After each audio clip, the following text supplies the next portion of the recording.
आइए सुनते हैं नाग पंचमी की व्रत कथा। नाग पंचमी का त्योहार हमारी परंपरा और संस्कृति से जुड़ा है। नागों के साथ जहाँ तमाम रहस्य जुड़े हैं, वहीं ये जीवन की रक्षा करने वाले भी माने जाते हैं। नाग पंचमी पर विधिवत पूजन करने से नाग देवता की कृपा मिलती है। साथ ही व्रत कथा पढ़ने या सुनने का भी विधान है। तो आइए सुनते हैं नाग पंचमी की कथा। प्राचीन काल में एक सेठ जी थे जिनके 7 पुत्र थे और सातों का विवाह हो चुका था। सबसे छोटे पुत्र की पत्नी श्रेष्ठ चरित्र और सुशील थी, परंतु उसके कोई भाई नहीं था।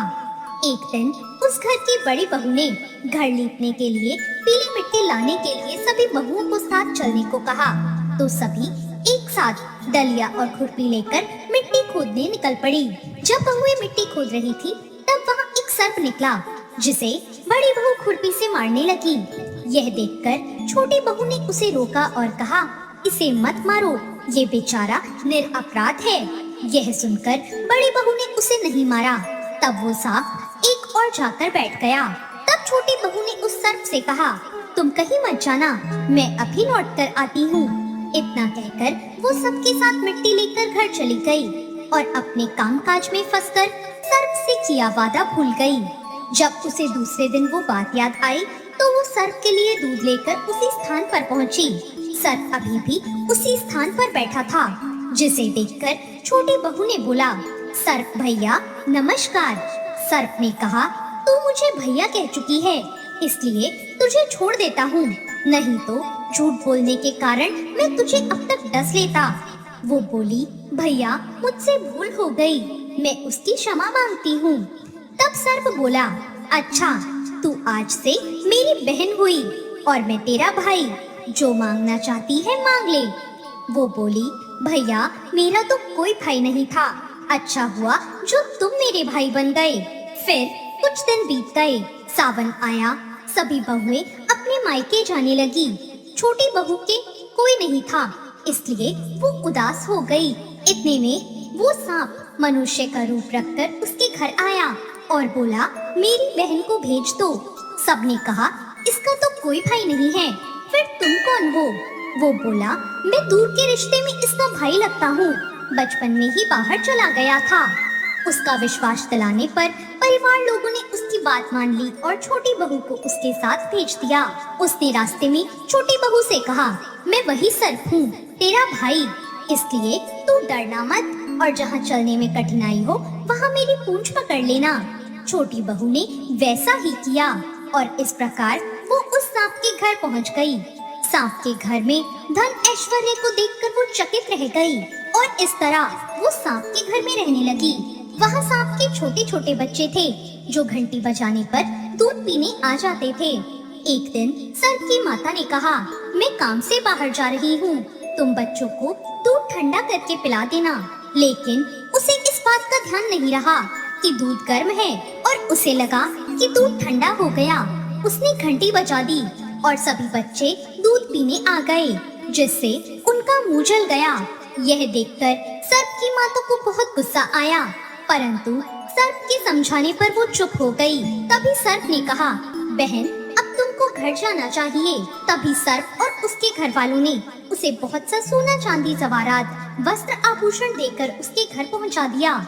इतना ढेर सारा धन देखकर बड़ी बहू को उससे जलन होने लगी, तो वो कहने लगी, तेरा भाई तो बड़ा धनवान है, तुझे तो इतना धन दिया है, लेकिन इतना धनवान होने पर उसे एक सोने की झाड़ू इन्हें झाड़ने के लिए देनी चाहिए थी। जब सर्प को ये पता चला तो उसने सोने की झाड़ू भी लाकर दे दी। सर्प ने छोटी बहू को हीरे मणियों का एक अद्भुत हार दिया, जिसकी प्रशंसा उस राज्य की रानी ने भी सुनी और वो राजा से बोली कि सेठ की छोटी बहू का हार मुझे चाहिए। राजा ने मंत्री को हुक्म दिया कि उससे वो हार तुरंत ले आओ। मंत्री ने सेठ जी से जाकर कहा, महारानी जी ने छोटी बहू का हार मंगाया है, वो हमें दे दो। सेठ जी ने डर के कारण छोटी बहू का हार उन्हें लाकर दे दिया। छोटी बहू को यह बात बहुत बुरी लगी। उसने अपने सांप भाई को याद किया और उससे प्रार्थना की, भैया रानी ने हार छीन लिया है, तुम कुछ ऐसा करो कि जैसे ही रानी वो हार पहने वो सर्प बन जाए और जैसे ही वो मुझे लौटा दे तो वो हार फिर से हीरो और मणियों का हो जाए। सर्प ने ठीक वैसा ही किया। जैसे ही रानी ने उस हार को पहना, वैसे ही वो सर्प में बदल गया। यह देखकर रानी चीख पड़ी और डर गई। यह देखकर राजा सेठ के पास खबर भेजता है कि छोटी बहू को तुरंत भेजो। सेठ जी स्वयं छोटी बहू को लेकर राजा के दरबार में उपस्थित हुए। राजा ने छोटी बहू से पूछा, तूने क्या जादू टोना किया है? मैं तुझे दंड दूंगा। छोटी बहू बोली, राजन क्षमा कीजिए, ये हार ऐसा ही है। मेरे गले में हीरो और मणियों का रहता है और अगर कोई और इसे पहनता है तो ये सर्प बन जाता है। यह सुनकर राजा ने उस सर्प बने हार को उसको देकर कहा, अभी पहन कर दिखाओ।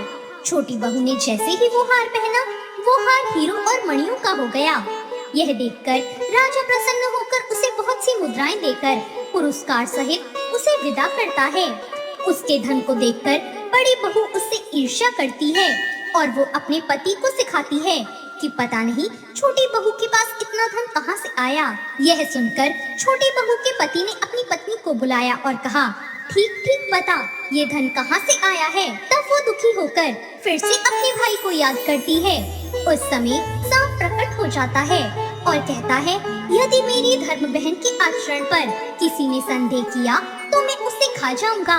ये सब मैंने ही उसे दिया है। कहते हैं कि उस दिन से नाग पंचमी का त्योहार मनाया जाने लगा और स्त्रियां सांप को भाई मानकर उसकी पूजा करने लगी। तो ये थी नाग पंचमी की कहानी। आपको ये कहानी कैसी लगी कमेंट करके जरूर बताएं। चैनल को सब्सक्राइब करें, वीडियो को लाइक करें। धन्यवाद।